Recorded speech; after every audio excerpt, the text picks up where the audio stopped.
அடுத்து சிறப்பு அழைப்பாளராக பேச்சாளராக வருகை தந்திருக்கக்கூடிய அருணை இலக்கிய வட்டத்தின் நிகழ்ச்சி ஒருங்கிணைப்பாளர், எண்ணற்ற ஊடகங்களில் பேசி பெருமை சேர்த்தவர், மாண்புமிகு அப்துல் கலாம் அவர்கள் திருவண்ணாமலைக்கு வருகின்ற பொழுது இவருடைய கல்லூரிக்கு வருகை தந்தார்.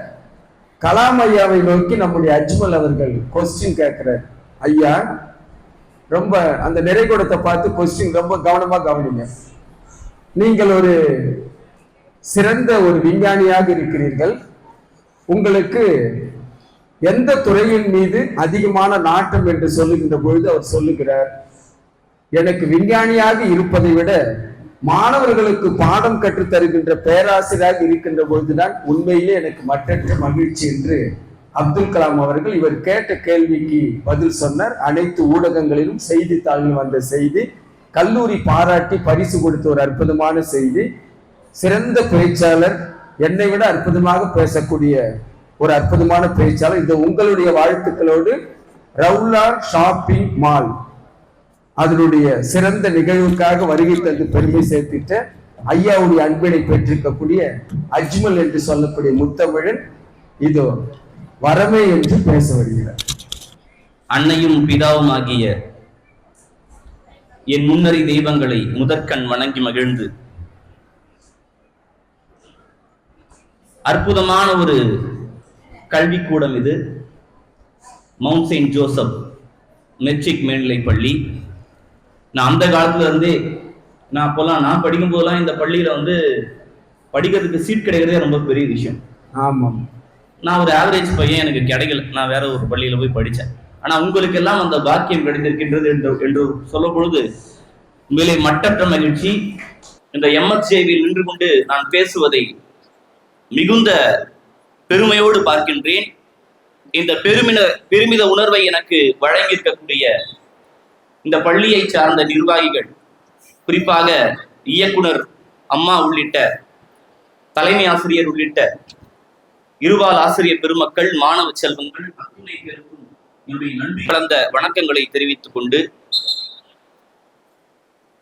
குழந்தைகள் அத்துணை பேருக்கும் ரவுலா ஷாப்பிங் சென்டர் சார்பில், ஷாப்பிங் மால் சார்பில் இனிய குழந்தைகள் தின நல்வாழ்த்துக்களை தெரிவித்துக் கொண்டு, ஏன்னா நான் பேசுவதற்கு ஒரு நல்ல ஒரு வாய்ப்பை நமக்கு ரவுலா ஷாப்பிங் மால் கொடுத்திருக்காங்க. அதனுடைய உரிமையாளர் மதிப்பிற்குரிய ரொட்டேரியன் திரு ஃபயாஸ் அலி சார். ஏன்னா அவர் பல முறை எனக்கு ரோட்டரி சங்கத்தின் சார்பாக பல்வேறு வாய்ப்புகளை தொடர்ந்து வழங்கி கொண்டிருக்கக்கூடியவர்.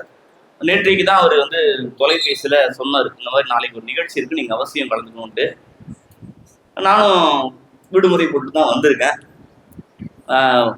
ரொம்ப ஒரு பெருமையா இருக்கு. அதோடு சேர்ந்து அவருடைய ரவுலா ஷாப்பிங் மாலுடைய மேலாளராக இருக்கக்கூடிய மதிப்பிற்குரிய திருவாளர் முகமது இஷாக் ஐயா அவர்களுக்கும் என்னுடைய வணக்கங்களை தெரிவித்துக் கொண்டு, இந்த அருணை மண்ணுக்கு அடியில் புதைந்து கிடந்த இந்த அஜ்மலை கூட, இந்த அருணை மண்ணுக்கு அடியில் புதைந்து கிடந்த இந்த அஜ்மலை கூட முத்தமிழனாக பல மேடைகளிலே அடையாளப்படுத்தி எனக்கான ஒரு முகவரியை வழங்கிய இந்த பட்டிமன்றத்தினுடைய கதாநாயகனாக இருக்கக்கூடிய என்னுடைய குருநாதர் பேச்சருவி சபரியாருடைய பொற்கமல பாதங்களை பணிவன்போடு வணங்கி மகிழ்ந்து,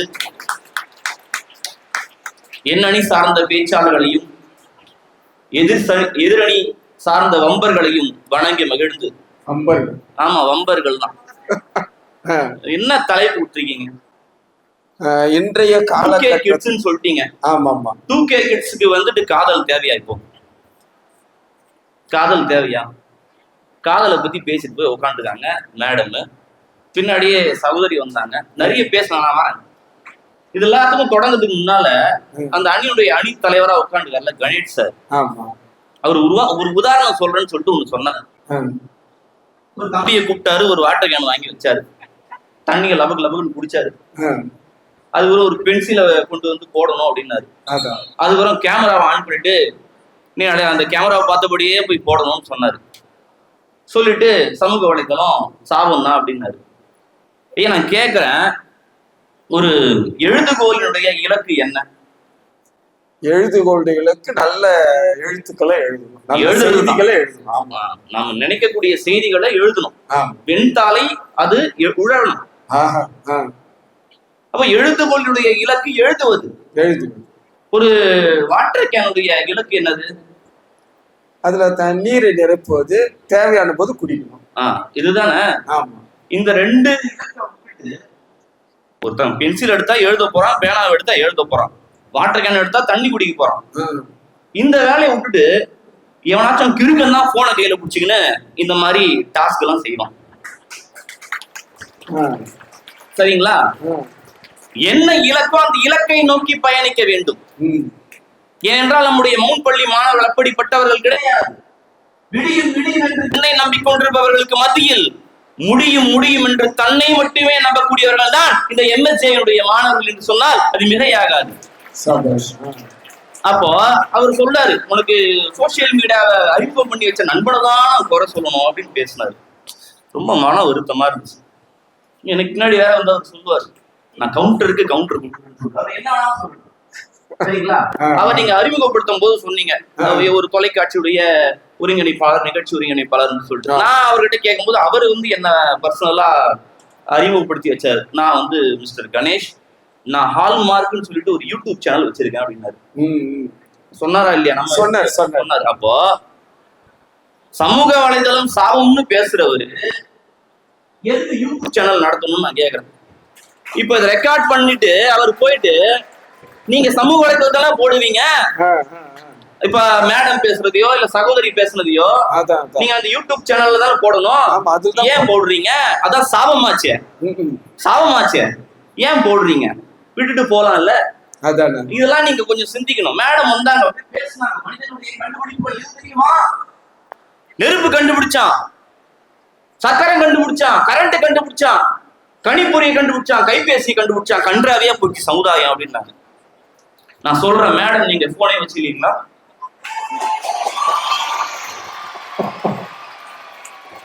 அப்புறம் சகோதரி வந்து பேசினாங்க, ஜாய்ஸ், ஏமா நீ வந்து வீட்டுல நீ செய்யறது இல்லையாமா? நீ பேசுறன்னா அந்த பட்டிமன்றத்துக்கு தேவையான தகவல்களை திரட்டுவதற்கே உங்களுக்கு சமூக ஊடகம் இன்றைக்கு தேவைப்படுகிறது. அதை விட்டுட்டு என்னென்னமோ பேசுறீங்க.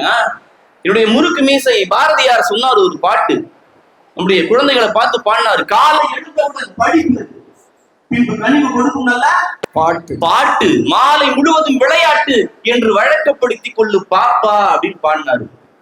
இவங்க ட்ரெண்டிங்னு பேசினாங்களே, இன்னைக்கு எங்களுடைய மகாகவி இருந்திருந்தா ட்ரெண்டிங் ஏத்த மாதிரி அவரு சிலபஸையே மாத்திருப்பாரு. பாரதியார். ஆமா. காலை எழுந்தவுடன் பேஸ்புக், பின்பு கனிவு கொடுக்கும் ட்விட்டர், மாலை முழுவதும் மெயில் சாட்டு என்று வழக்கப்படுத்திக் கொள்ளு பாப்பான்னு எழுதியிருப்பாரா மாட்டாரா? கண்டிப்பா எழுதியிருப்பாரு. சரிங்களா? ஏதோ ட்ரெண்டிங்ல நாங்க பொய் பிரச்சாரம் செய்யறோம். யார் செய்யறாங்க? பொய் பிரச்சாரம் செய்யறாங்க. நாங்க மறுக்கல. நீங்க தலைப்பை நல்லா உள்வாங்கிக்கங்க. சமூக வலைத்தளம் வரமா சாபமான்னு கேட்டிருக்காங்க. சமூக வலைத்தளத்தை பயன்படுத்துபவர்கள் அப்படின்னு கேட்டிருக்காங்களா? இல்ல, கிடையாது. அவங்க பேசுனது எல்லாருமே சரி, பயன்படுத்துறவங்க சரியில்லை. சமூக வலைத்தளத்தை தவறா பயன்படுத்துறாங்கன்னா நீங்க குறையை யார்கிட்ட கொண்டு போய் சொல்லணும்? பயன்படுத்தக்கூடிய பயனாளர்கள் கிட்ட கொண்டு போய் நீங்க சொல்லணும். ஒட்டுமொத்தமா நீங்க சமூக வலைதளமே சரியில்லைன்னு சொன்னா அதை எங்கள் அணியால் ஏற்றுக்கொள்ள முடியாது. நிச்சயமா முடியாது. ஏன் தெரியுங்களா? நான் இப்போ இங்க இருக்கக்கூடிய நம்முடைய மாணவ செல்வங்களை வச்சுட்டே சொல்றேன். சரிங்களா? எத்தனை பேர் பேஸ்புக்ல அக்கௌண்ட் வச்சிருக்கீங்க? கை தூக்குங்க. பேஸ்புக்ல பயம்லாம் படாதீங்க, நீங்க கை தூக்கலாம், தாராளமா சொல்லலாம். பேஸ்புக்ல எத்தனை பேர் இருக்கீங்க? கை தூக்குங்க. சரி, வாட்ஸ்அப் எத்தனை பேர் வச்சிருக்கீங்க? யூடியூப் எத்தனை பேர் பாத்தீங்கல்ல? அப்போ இத்தனை பேரும் ஏன் பயன்படுத்துறாங்க? அவர்களுக்கு ஏதோ ஒரு தகவல் அதுல இருந்து கிடைக்குது. ஐயா, இந்த பேஸ்புக்கா இருக்கட்டும், வாட்ஸ்அப்பா இருக்கட்டும், ட்விட்டரா இருக்கட்டும், எக்ஸ்ட்ரமா இருக்கட்டும், அல்லது இன்ஸ்டாகிராமா இருக்கட்டும், யூடியூபா இருக்கட்டும், தொடங்கிய காலத்துல இருந்து இன்றைக்கு வரைக்கும், இனி வரக்கூடிய வருங்காலத்திலும் சரி, இதை பயன்படுத்தக்கூடிய பயனாளர்களுடைய எண்ணிக்கை தினந்தோறும் பன்மடங்கு அதிகரித்துக் கொண்டுதான் வருகிறதே தவிர, நீங்க சாபம்னு சொன்னீங்கன்னா அப்ப குறைஞ்சிட்டு இல்ல போகணும். அப்ப குறைஞ்சிட்டு போகலையே. தினசரி ஃபாலோவர்ஸ் அதிகமாகறாங்க. ஃபாலோவர்ஸ் அதிகமாகனா நம்முடைய கருத்துக்கள் பல பேருக்கு சென்றடையுது. பாப்பா சொன்னாங்க, எங்க ஊர்ல 5 பேர் பொண்ணுங்களை ஃபாலோ பண்ணாலே அருவா தூக்கிட்டு வந்துருவாங்க. இங்க 5000 பேர் ஃபாலோ பண்றாங்க. 5000 பேர் எதுக்கு ஃபாலோ பண்றாங்க? அந்த பொண்ணு ஏதாவது ஒரு கவிதையை படைப்பா, இல்ல ஏதாவது ஒரு பாட்டை பாடுவா, இல்ல ஏதாவது நடனம் ஆடி போடுவா. இதனால அவர் ரீச் ஆவா, அவருடைய திறமைகள் வெளிப்படுது. ஐயா ஒரே ஒரு பாட்டு எனக்கு அந்த பாட்டுடைய மீனிங்லாம் எனக்கு தெரியாது, உங்களுக்கும் தெரிஞ்சிருக்குமான்னு தெரியல, இவங்களுக்கு தெரிஞ்சிருக்கும். ஆமா, பாயர் தோரா ஹாத்தல் பாலா தாதே ஜோடி சீடி கோல்டன் ஜெய் தியே ஜெய் பாதாம் பாதாம் கச்சா பாதாம். இதெல்லாம் தெரியுதுங்களா உங்களுக்கு? ஒண்ணும் தெரியல. உங்களுக்கு தெரியல, எனக்கும் தெரியல. ஆனா இத ட்ரெண்ட் ஆகணும் பாத்தீங்களா? ட்ரெண்ட் ஆகினதுக்கு பின்னால இந்த பாட்டு பாடினவர் யார் தெரியுங்களா? யாருப்பா? சாதாரணமா ஒரு மிட்டாய் விற்கிறவர், சைக்கிள்ல போயிட்டு ஒரு கடலை மிட்டாய் விற்கிறவர். கடலை மிட்டாய் விற்கும் போது கடலை மிட்டாய் அப்படின்னு அவர் கத்தல. அவர் புதுவிதமா யோசிச்சாரு, எப்படி நம்முடைய ப்ராடக்ட கொண்டு போய் சேல் பண்றது. அவர் யோசிச்சு என்ன பண்றாரு, அற்புதமா ஒரு பாட்டை போட்டாரு. அது அவங்களுடைய தாய்மொழியில எழுதப்பட்ட ஒரு பாட்டு, அது ஒரு ராகமா பாடினாரு பாத்தீங்களா? இதை எவனோ ஒரு நம்ம போய் கேப்சர் பண்ணிட்டான், அதான் சோசியல் மீடியால போட்டான், அப்படியே வைரலாக பரவியது. இன்றைக்கு கடலை மிட்டாய் இட்டு கொண்டிருந்தவர் இன்றைக்கு அந்த மாநிலத்தில் ஒரு டாப் சிங்கரா இருக்காரு. அவர் ஒரு சிங்கர் ஆயிட்டாரு இன்னைக்கு. ஏன்? அவருடைய திறமைய இன்னைக்கு இந்த சமூக ஊடகமானது அங்கீகரிச்சிருக்கு. அப்ப இது ஒரு வரம் தானே. நீங்க இன்னைக்கு எந்த துறையாக இருக்கட்டும், கல்வித்துறையா அல்லது மருத்துவத்துறையா அல்லது வணிகத்துறையா அல்லது வேளாண்மை துறையா தகவல் தொழில்நுட்பத்துறையா, எந்த துறை எடுத்துக்கொண்டாலும் இன்றைக்கு இந்த சமூக வலைத்தளம் என்பது வளர்ச்சி நோக்கிய பாதையை தான் தேடி போயிட்டு இருக்கு. ஏன்னா அவங்க சொன்னாங்க, முதல்ல தீயை கண்டுபிடிச்சான், சக்கரத்தை கண்டுபிடிச்சான், அப்புறம் கரண்ட் கண்டுபிடிச்சான், இன்னைக்கு கைபேசியை கணினியை வச்சிருக்கான்னு சொல்லும் போது இது ஒவ்வொன்றும் வளர்ச்சி நோக்கிய பாதை இதை குறிக்குதா இல்ல வீழ்ச்சியுறு பாதையை குறிக்குதா? வளர்ச்சி நோக்கிய பாதை. அப்ப வளர்ச்சி தேவைதானே. அப்ப வளர்ச்சி தேவை என்று சொன்னால் அதை பயன்படுத்தக்கூடியவர்கள்கிட்ட இருக்கக்கூடிய ஒரு நெகட்டிவிட்டி எடுத்துட்டு இது ஒட்டுமொத்தமா சாவும்னு சொன்னா எங்களால் ஏற்றுக்கொள்ள முடியாது. ஐயா நெல்லுன்னு சொன்னா 4 புல் இருக்கத்தான் செய்யும். ஆமா, நெல்லுன்னு இருந்தா 4 புல் இருக்கதான் செய்யும். நாங்க நெல்லை பத்தி பேசுறோம், அந்த கண்ணுக்கு புல்லு மட்டும் தான் தெரியும். இன்னைக்கு இந்த மருத்துவத்துறையில இன்னைக்கு இமெயில் நாம பயன்படுத்தி இருக்கோம். உங்கள எத்தனை பேருக்கு தெரியும் இந்த இமெயிலை கண்டுபிடித்தவர் ஒரு தமிழர்னு? பல பேருக்கு தெரியாது.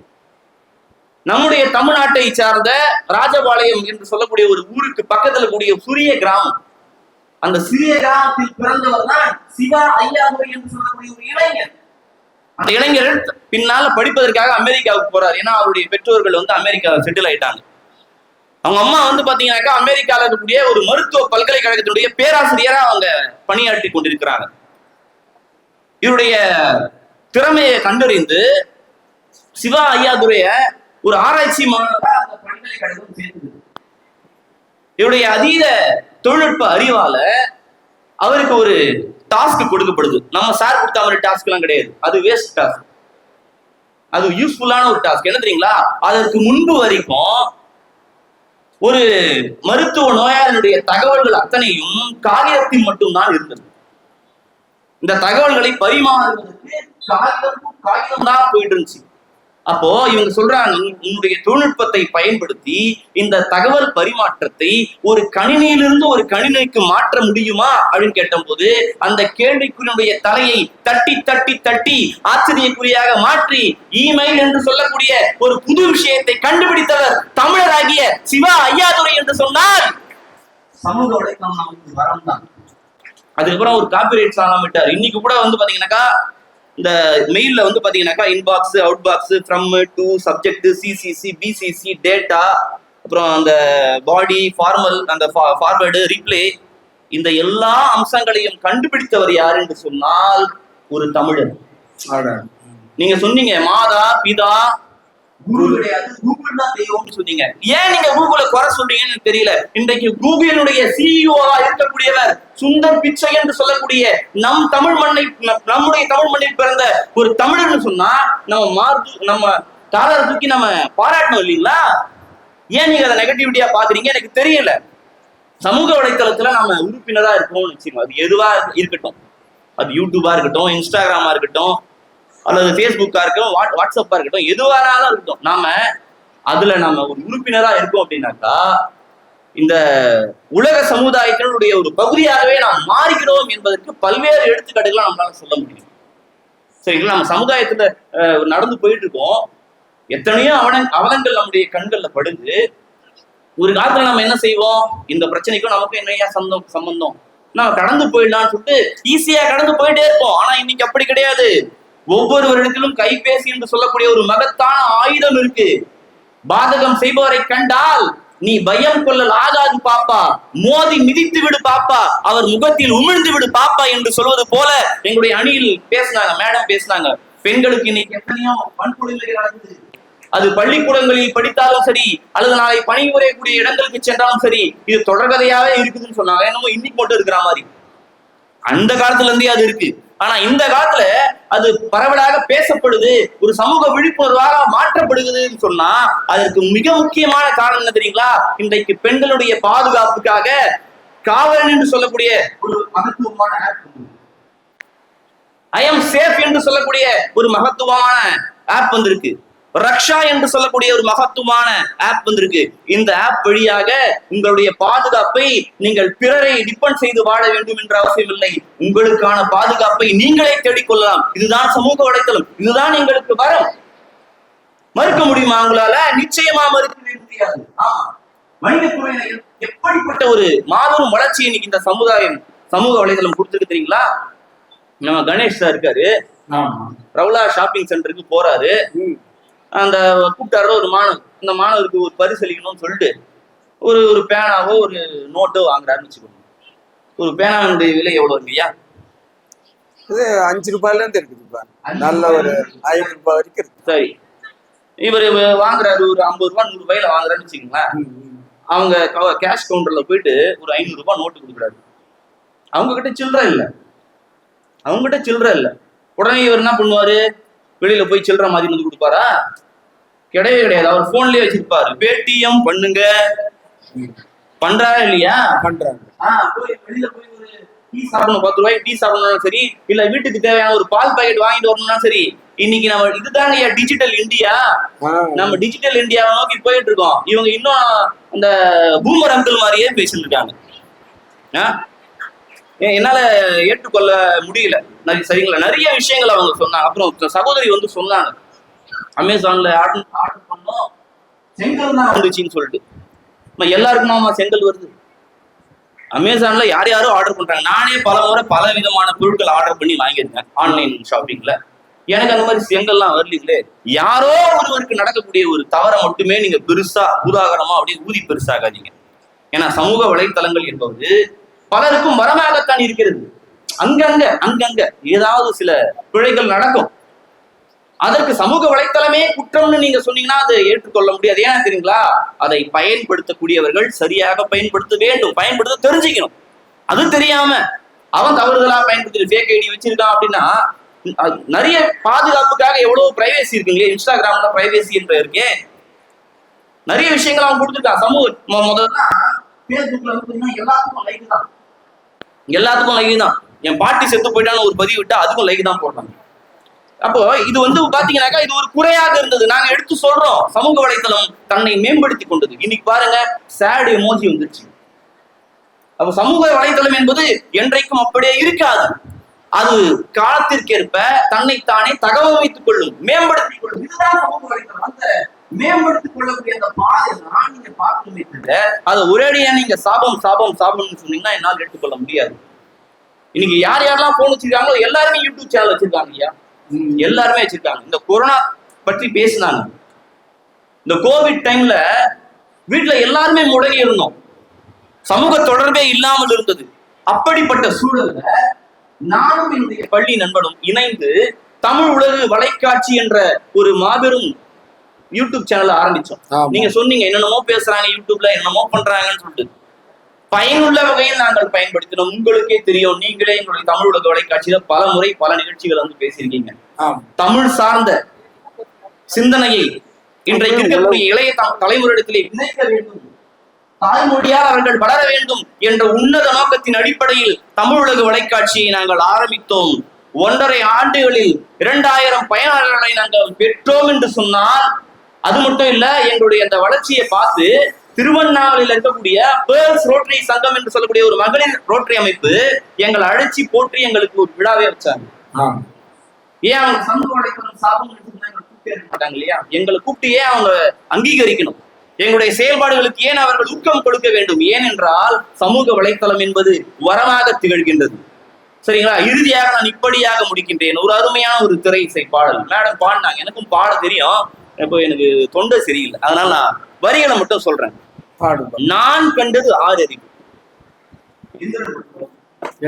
நான் கண்டது 6 அறிவு, நீ கொண்டது பேரறிவு. இங்க நான் என்பது யார் என்றால் மனிதர்கள், நீ என்பது யார் என்றால் நாங்கள் இன்றைக்கு பயன்படுத்தக்கூடிய அந்த தொழில்நுட்பங்கள், சமூக வலைத்தளங்கள். அவர் சொல்றாரு, நான் கொண்டது 6 அறிவு. மனிதனுக்கு 6 அறிவு மட்டும்தான் இருக்கு, ஆனால் நீ கொண்டது பேரறிவு. சோசியல் மீடியாவுக்கு இருக்கக்கூடிய அறிவோ அது அபரிவிதமான அறிவு வளர்ச்சி. நான் கற்றது 6 மொழி. எனக்கு தெரிஞ்சு அதிகபட்சம் நம்ம எத்தனை மொழி கத்துக்க போறோம்? பாரதியாருக்கு 11 மொழிகள் தெரியும், அதுக்கு மேல. ஆனால் நீ பெற்றதோ 100 மொழி. நான் கற்றது 6 மொழி, நீ பெற்றது 100 மொழி. அடுத்த வரிகள் இப்படி சொல்றாரு, ஈரல் கணையம் துன்பம் இல்லை. மனிதனா பிறந்தா நமக்கு இந்த எல்லா பிரச்சனையும் வரும். இதய பிரச்சனை, சுவாச பிரச்சனை, ஈரல் பிரச்சனை, கணையம் பிரச்சனை, எல்லா பிரச்சனையும் வரும். ஈரல் கணையம் துன்பம் இல்லை, இதய கோளாறு ஏதும் இல்லை. ஏதும் இல்லை. தந்திர மனிதன் வாழ்வதில்லை. தந்திர மனிதர்கள்னா சோசியல் மீடியாவை பயன்படுத்திக்கிட்டே நாங்க பயன்படுத்தல, அது சாபம் சொல்றாங்க பாத்தீங்களா இவங்க. அப்போ தந்திர மனிதன் வாழ்வதில்லை, எந்திரம் எழுவதில்லை. எந்திரம் எழுவதில்லை. எந்திரம் என்று சொல்லக்கூடியது நாங்கள் பேசக்கூடிய சமூக வலைதளங்கள். நிறைவாக ஒரு வரி, கருவில் பிறந்த மனிதர் அனைவரும் மரிப்பார்கள். கருவில் பிறந்த மனிதர் அனைவரும் மரிப்பார்கள், ஆனால் அறிவில் பிறந்தது என்றைக்குமே மரிக்கவே மரிக்காது. சமூக வலைத்தளங்களுக்கு வளர்ச்சி நோக்கிய பாதை தான் இருக்கின்றது. எனவே இன்றைக்கு இருக்கக்கூடிய 2K கிட்ஸ்களுக்கு சமூக வலைத்தளம் வரவே என்று பேசி நல்ல ஒரு தீர்ப்பை உங்களுக்கு எதிர்பார்த்து இடம் அமைகின்றேன். நல்வாய்ப்பிற்கு நன்றி கூறி இடம் சாருகிறேன். எல்லா புகழும் இறைவனுக்கு. வாழ்த்துக்கள். அஜ்மல் என்று சொல்லக்கூடிய முத்தமிழன்